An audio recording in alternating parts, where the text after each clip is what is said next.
Good morning, guys. So today we're going to continue with our study of how a bill becomes a law. But first, I want to give a couple of shout outs. First, Cisse, Krista, Moontag, Miles. When I jumped into your breakout room sessions yesterday, the discussions you guys were having were so awesome. I'm really excited to see where your storybook projects go. Please keep up that high quality level of discussion in those breakout rooms because it's going to result in high quality work. Also want to shout out Madison, Madia, McKinsey for all that high quality work you guys are all that high quality work you guys are consistently producing. Please keep it up. You're doing a great job. There are other people I want to shout out because a lot of people have been doing such a fabulous, wonderful job, but we just don't have time. So we're going to go to the learning target now. Hopefully, at this point, you should have already completed your RTL. So if you're watching that pre-recorded video, hit pause right now so that you can go back and complete the RTL. If you're someone in live class, make sure that you put the response to whichever question I specified in the chat. Here we go. So hopefully for the RTL for number 2, the question that asks about Aram and his dilemma with the recycling, you might have discovered or you might have recognized that because Adam lives in a representative democracy, he can do something in that situation. In a representative democracy, review really quick, citizens get to vote for leaders. We get to vote for our leaders. Leaders then make laws that we want. So in a representative democracy, we get to vote for our leaders. Leaders are then supposed to make the laws that we want. If leaders are not making the laws that we want, we can kick them out. We can vote for someone else the next time. So for question number 2, where it asks about Aram, yes, he can do something. He can talk to his leaders so that his leaders can make a law to fix that issue.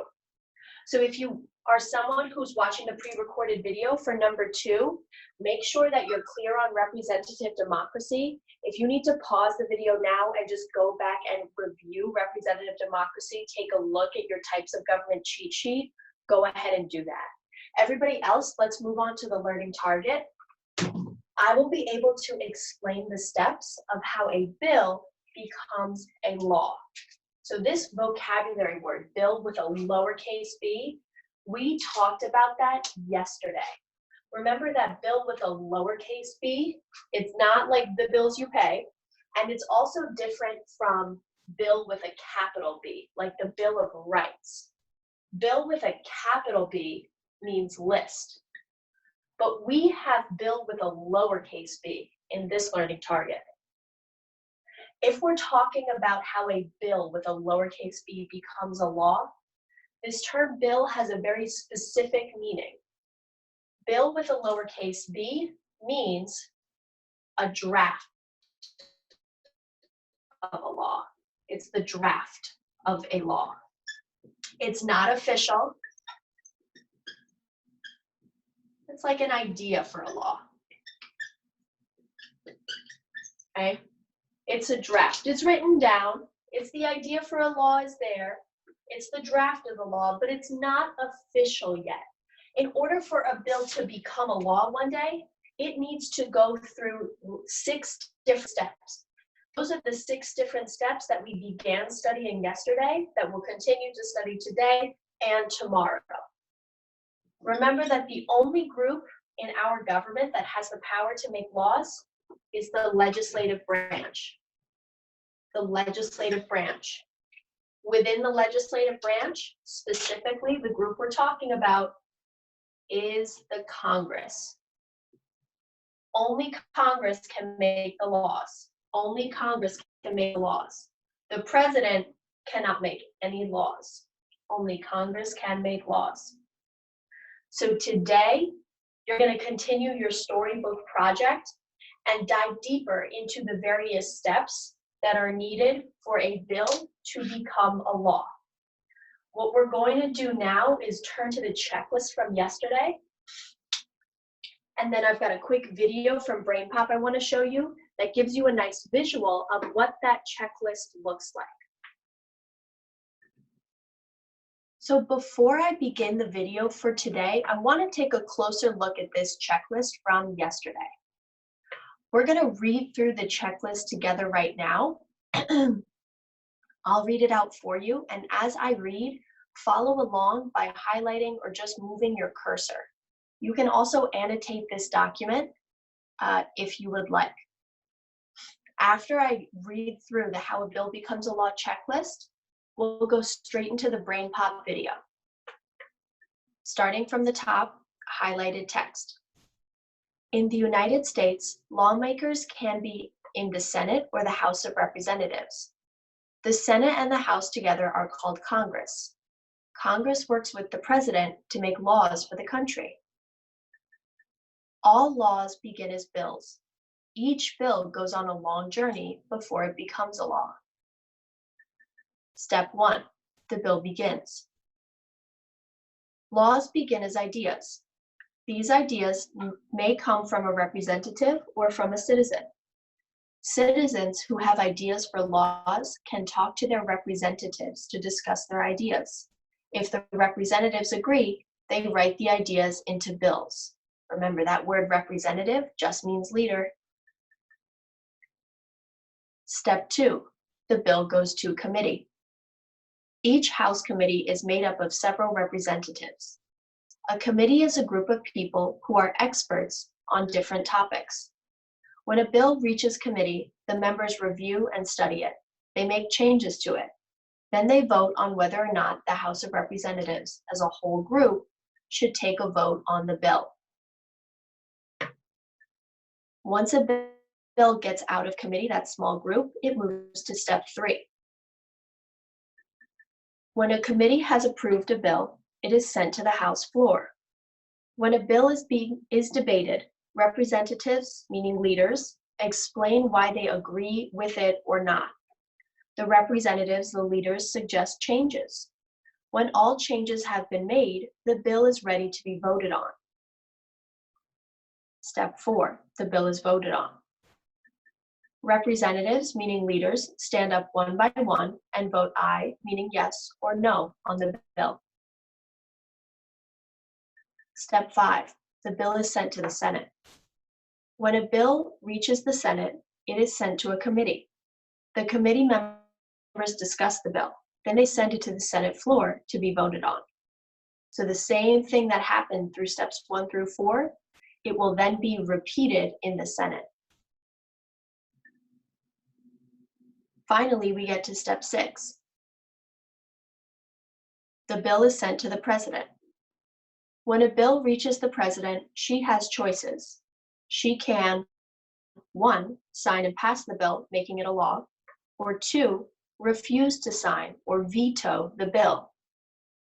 If this happens, the bill is sent back to the House of Representatives. If the House and Senate still believe the bill should become a law, they can hold another vote on the bill. If 2/3 of the representatives and senators support the bill, they can override, meaning cancel out the president's veto.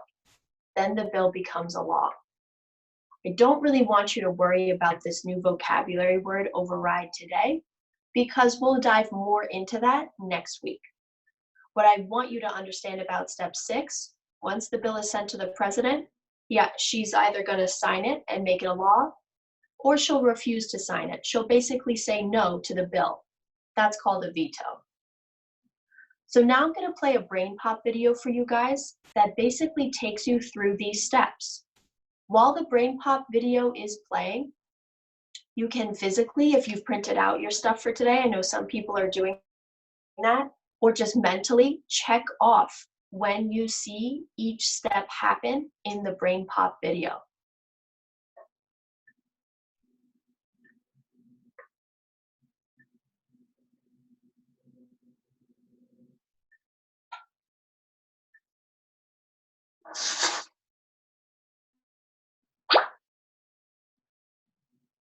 They turned you down? I don't think robots can actually become US citizens. I don't know. I just don't think it's ever come up. Dear Tim and Moby, how does the US Congress pass laws? From Mo. It's a long process. Every law in America starts out the same way, though, as an idea. Lots of these ideas come from senators and representatives in Congress, but some of them start with regular people who have no connection to politics.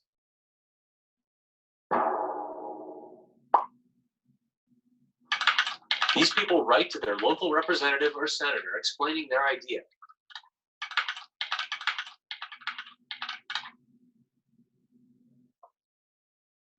The congressperson will then decide if the idea is a good one or a bad one. If the congressperson doesn't like the idea, it could end right there.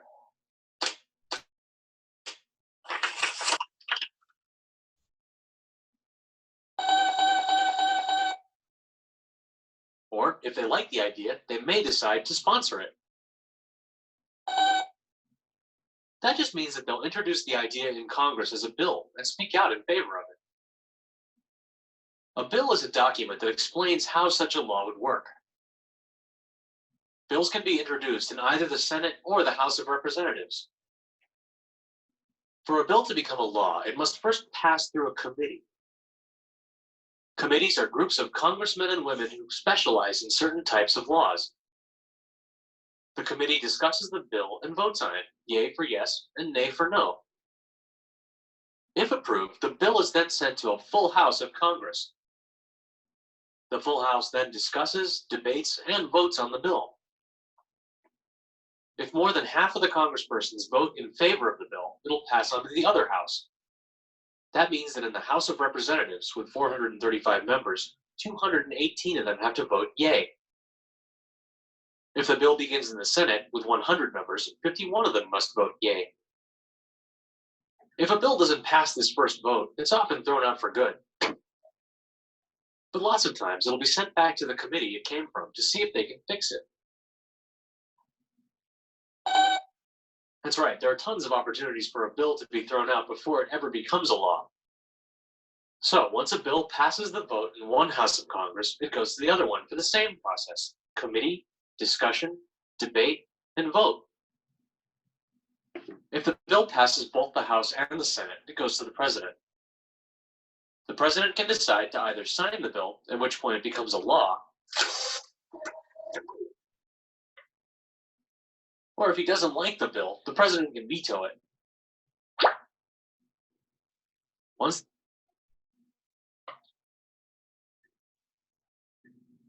Okay, guys, so now that we've reviewed the basic steps of how a bill becomes a law, it's time for you to dive deeper into each of those steps on your own.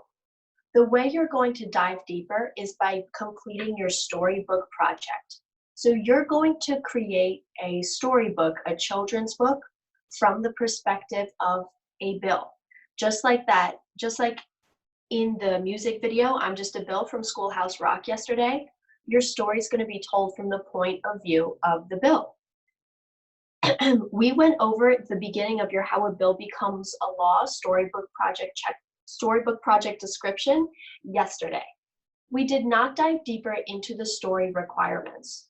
So today what we are going to do in this very last bit of the mini lesson is go through the story requirements, and for each step of the story requirements, I'll show you how an exemplary project was done.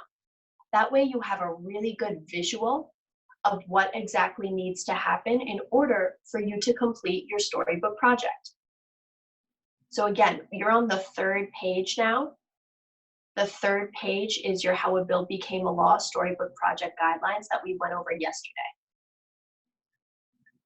Reading from the highlighted text. Your story must explain the journey a bill takes when becoming a law. In your story, your bill must go through all the steps for how a bill becomes a law. Keep reading to understand how your story should be organized. Step 1. The bill begins. Story requirements. Bring the idea to Congress. Tell us what the bill will say. Introduce the problem. Set your story up by introducing the problem that will be addressed through a law. This should be roughly 1 to 3 slides. So now let's look at the exemplary project and see how this person did it. Chapter 1, the bill begins. Once upon a time, there was a boy named Gabriel. Gabriel was the middle child. He had 2 brothers. Gabriel lived in the Bronx, New York, with his brothers, his mom, and his dad. Gabriel loved the neighborhood he grew up in very much, but there was one thing about his neighborhood that Gabriel really did not like: the trash. There was always trash around his building and in the street. This trash smelled, especially in the summer. Even though Gabriel and his family lived on the top floor, they could always smell the trash during the hot summer. One day, Gabriel decided enough was enough. He wrote a letter to his representative, asking them to make a bill that would decrease the amount of trash in the streets. He sent his letter off. Gabriel's representative really liked his idea. He got other representatives together, and they all sat down and wrote me. I'm the bill. So if we think about the requirements for step 1, the bill begins. Javier, the student who wrote this story, he did in his story tell us what his bill will say. He also set his story up. He introduced that problem of too much trash in his neighborhood, and he made it personal. So now that Gabriel has fulfilled the requirements of step 1, Javier, he goes on to step 2. Step 2, the bill goes to committee. Bring the bill to committee. Once your bill has been created, it will go to committee. It then needs to be discussed in committee. You should tell us what the members of the committee say about your bill in your story. Changes. You should also tell us if your committee members decided to change anything about your wonderful bill.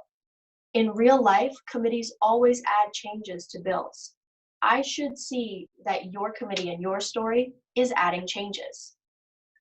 This will take 2 to 4 slides, depending on how much text you put on each page. Let's see how Javier did it. Chapter 2, the bill goes to committee. I knew that if I ever wanted to become a law, first I would have to go through the committee. I got lucky. In general, people on the committee really liked what I had to say, but some people wanted to make changes. This scared me at first. What if they changed me into something Gabriel did not want? The people in the committee did want to change me in one way. They wanted to add an idea to me. The committee decided to change me so that I also gave money to plant more trees around America's largest cities. Step 3, the bill is debated on the floor. Bring the idea to Congress. Tell us what other representatives will think about your bill. Now that Javier has fulfilled the requirements for step 2, he's added an interesting change. He's ready, his bill is ready to go to Congress. It's ready to be debated on. Chapter 3, the bill is debated on the floor. Next came the moment I had been waiting for. This is the floor of Congress. This is where all the bills get debated and discussed and voted on. Now is the moment I will be debated on the floor. Someone read me aloud. Then representatives stood up one by one and asked questions about me. Some of the questions people asked were, how much money would I cost? Am I just for cities? Why am I important? He also included real pictures of real Congress people in the current House of Representatives. That was a really nice touch. Javier presented step 3. He also included questions that he thought representatives might ask during a debate on his bill. So now that he's completed step 3, his story moves to step 4. The bill is voted on. In this chapter, you have to explain how representatives vote. Did your bill pass? How many representatives voted in favor? How many voted against it? Depending on your topic, this will be 1 to 2 slides. If you have a really divisive topic like immigration, or you've picked a more serious subject like gun control, gun rights, you might have a more heated debate, and the number of slides for step 3 or step 4 might be more. Chapter 4, voting. I passed. 400 out of 435 representatives in the House of Representatives voted for me. Wahoo! So now he moves to step 5. Step 5, bill is sent to the Senate. Now that your bill has made it through the House of Representatives, it has to go to the Senate to be voted on again. Now that I've done all that, I have to repeat it again. This time, I have to go through all of those steps in the Senate.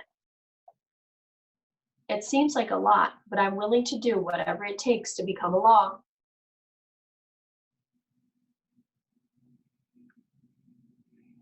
Step 6, the bill is sent to the president. Signature. Will the president sign your bill so it can become a law? We'll find out. Let's look and see what happens in Javier's story. The president signed me. Now I'm a law. I hope this will lead to less trash on the streets and more trees in our cities, just like Gabriel wanted. The president definitely does not need to sign your bill. If you want to have the story end in an unhappy way, that's absolutely fine. What I am looking for, though, is an ending. So Javier had a nice ending. He talked about the character at the beginning of the story. Again, make sure that when you finish your story, you really provide an ending that leaves the reader satisfied. So now that we've done a step-by-step comparison of each step and the example, you are ready to begin your own story. You are working on your story both today and tomorrow. If you are in live class, you'll basically have 40-45 minutes to work with your group mates to complete your project. If you're working independently or from home, you watch the pre-recorded video, then you also have today and tomorrow to work on your projects. Thank you guys. See you in live class.